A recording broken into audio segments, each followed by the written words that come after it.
Well, the Constitution does not, constitute any impediment in terms of rights of women or girl child or what have you. And even the cultural issues that will seem to be affecting the issue of women and girls' rights. Of course, there are cultural issues, but I think we are getting out of it. So much so that in many of the societies, communities, I can say, more attention is being given to girl child education. Women have rights to do so many things, even in areas where women, live in powder. That is, where they say women are restricted to the home because of marriage. But you see that even within the home, they carry out a lot of activities, microeconomic activities. Some even go out to do so many things that, of course, every, person with full rights and freedoms does. So, left to me, I will want to believe that girl child and women have full rights. The only problem maybe is trying to align their constitutional rights and the natural role they play as women, which in a sense, not just in Nigeria or African society, and even the advanced societies, women still play their natural role as mothers. Women still play their natural role as women, in the house, in the home.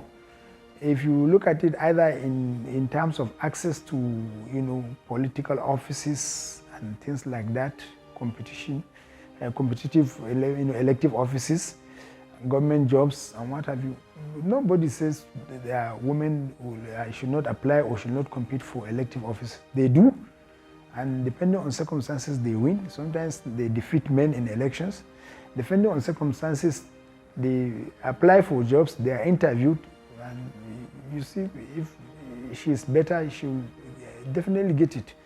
So I don't see any, there isn't much problem to me in terms of women and girl child, freedom or fundamental rights, exercise of their fundamental rights. I think that we must give thanks to God for Bishop Ajayi Crowther, who introduced the gospel to Nigeria in 1842 and began ministry in the western part of Nigeria before coming to the east and to the south, and then coming to Lokoja before he died in 1891. And the introducing of the gospel was well received in the Yoruba lands. So the Yoruba woman has never known oppression. In fact, it knocked off the cultural position that keeps a woman underneath an oppressive system. So you find the first woman to drive a car is a Yoruba woman. And the first woman SSS is a Yoruba woman. The woman who rescued us from Ebola is a Yoruba girl, Adadevo. In fact, she's the 6th generation grandchild of Bishop Ajayi Crowther. So you see, where the gospel has taken root, the women get educated and they know. In the East and in the Middle Belt, culturally, women are kept under. But again, where education has come, women have risen and nobody stops them.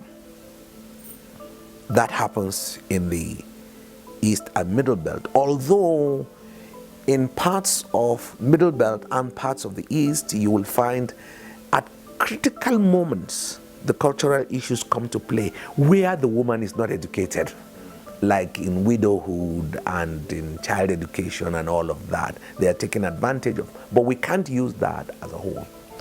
But in the north of Nigeria, there seems to be, either due to religious beliefs, particularly because of Islam, and that also plays an influential role upon the Christians also living in the north.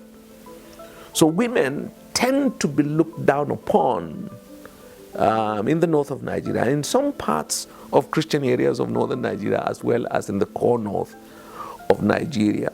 So women tend to have a cap to how much they can grow There can be a police officer to this level. There can be a judge to this level. There can be a medical director to this level. Or there can be a such and such in a non-significant area. Or even if it's in a significant area, should be directed by some man somewhere.